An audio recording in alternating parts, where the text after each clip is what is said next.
Welcome back to the Keeping Everything Simple podcast. I'm your host and fellow student Michael Klukas. On this show, we boil down complicated topics into simple and actionable tips. And honestly, I'm kind of riding high right now. So, for those of you that have been kind of following the podcast for a while now, you know that I have been prepping for a wedding for a while, and I, in my last episode, mentioned that it would have been posted on the day of my wedding itself. And we got back from our honeymoon this past Saturday. So I originally had scheduled a video to be posted on the Friday in which my now wife and I were on our honeymoon in Hawaii. But I ended up not choosing to post it. And there was a reason for that. One of the things that was honestly phenomenal about the honeymoon as a whole, aside from getting to spend quality time just completely burdened by anything for my wife and I, was that there was a choice to be made. A choice of, are you going to be 100% present and 100% focused, or am I going to allow a meaningless streak that in the end doesn't actually account to much, kind of interrupt the flow of our vacation, interrupt my sense of priority? And the answer was no, I wasn't going to. And what I'm talking about is the fact that for the past, it's almost been a year, it's actually been over a year now that I've been uploading to YouTube, and a couple, was it 6 months now, 8 months now for the podcast? It's been a while. But it's been important to me to not miss an upload. And that's something that I am aware that a lot of content creators go through, is this kind of period in which they are consistent, they are 100% all in, being able to never miss an upload, getting on time for every single upload they want to make, for every single piece of content they want to create. And it becomes this kind of sense of pride of never missing an upload.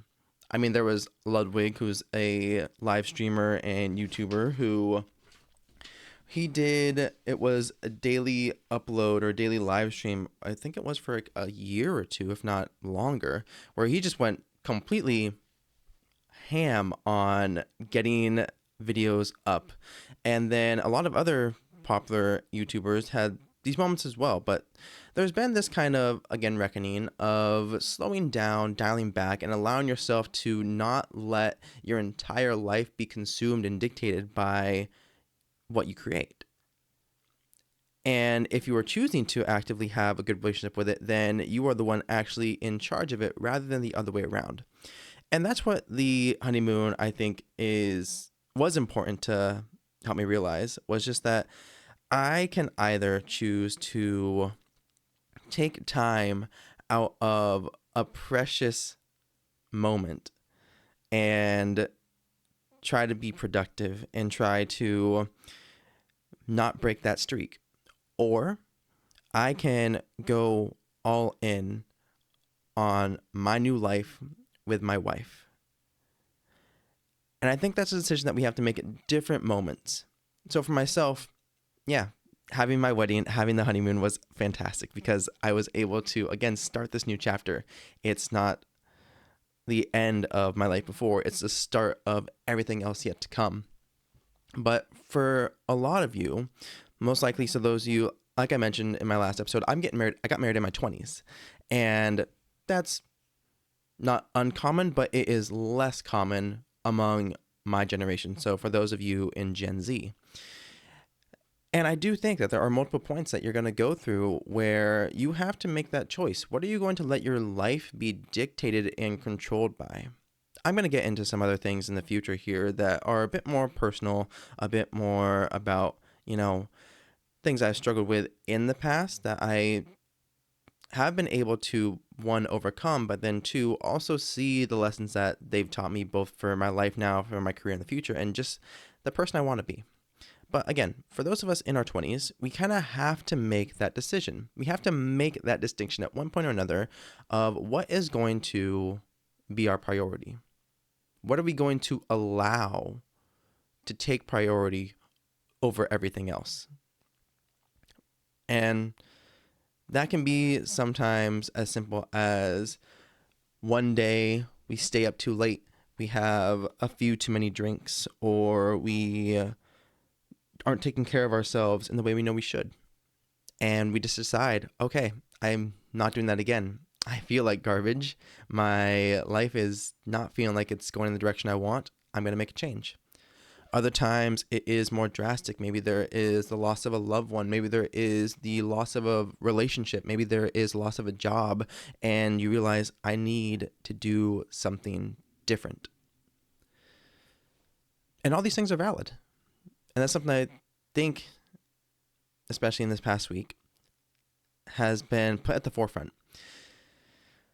Knowing that I have both the ability and the power to make a decision and have that truly alter my life. Any one of us in our 20s, any one of us, honestly, at any age, has that ability. And so I think it's, again, super important that when you are younger, when you are, in the formative years like I am, you do take time to grapple with these ideas. You do take time to grapple with what matters most to me in this season of my life. Because life is about seasons. It's about chapters. It's about the fact that, and this honestly sounds soapboxy coming from a 24-year-old. I get that. Trust me, I get that. But hang with me for a second here. Being able to say, my life is going to go in seasons. I think chapters tends to work best because then I can relate to this idea of a book.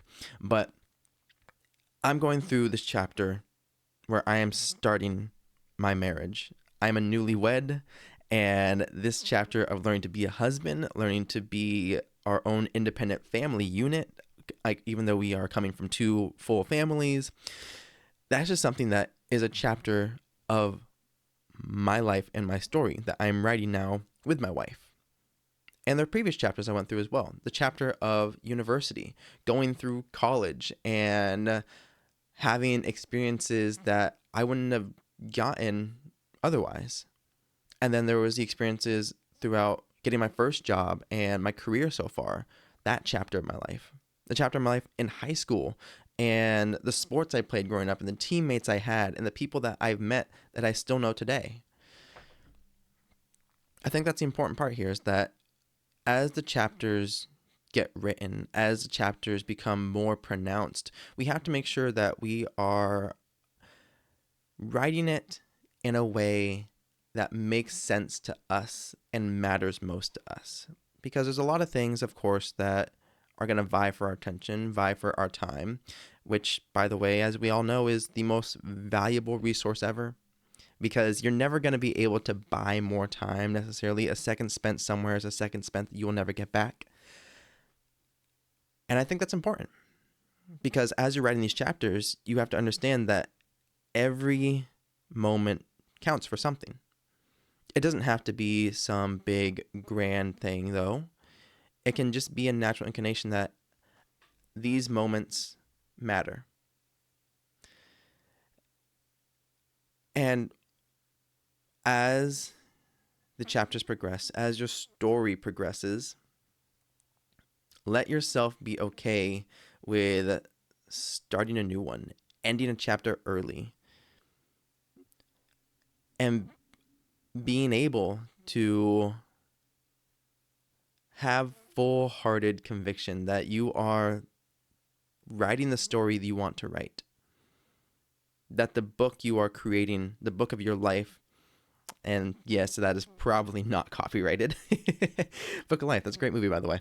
But the book of your life in general is one that when you look back on it, you are excited to revisit the story. You're excited to revisit the chapters. And of course, there's going to be hard moments, just as there is in any character's development. But understand that that's all part of the process. So being home now, so my wife and I are officially moved in together. We are, again, like I said, starting this new chapter of newlyweds and as our own family unit. I'm making a lot of mistakes. That's the fact of the matter there. But it's because of these mistakes that I'm learning what direction I want this chapter to take. It's because of the mistakes in the past that I've learned what type of story I want to write about my marriage and with my wife. So that's my encouragement to you guys. Don't let yourself feel too, I would say, tied down by the decision that you've made. There's this idea of the sunk cost fallacy, which I know I've touched on before. Being able to recognize that, again, a minute spent somewhere is a minute you'll never get back. And because of that, don't allow any quote unquote guilt or binding to that minute keep you from making progress in the direction you want. People often use the sunk cost fallacy in regards to buying something. They'll say, well, I spent so much money on XYZ, so I have to use it. You don't. It might sound a bit odd, or it might sound a bit lackadaisical. I don't know if I said that correctly. But you don't have to continue down a path that doesn't align with the story, the chapter, or the person you want to be. So even though I'm going to still do my best to keep a streak going with, even though I missed last week, what matters to me is the fact that the value is there, the intent is there, and the intent to find balance among the things I want to achieve and the partner and husband I want to be is there. So again, that's my encouragement to you. Let yourself be the one to dictate what matters, and let yourself be the one to also know when to pull back on something and when to start something new. Because as you're writing these chapters, as you're going through these different seasons, your priorities are going to change. What you want to do is going to change, or it's going to get more clear. You're going to gain clarity and understanding. But it only matters in the end if you choose to do something with it and to follow through with it. But with that, have an amazing day, you amazing people.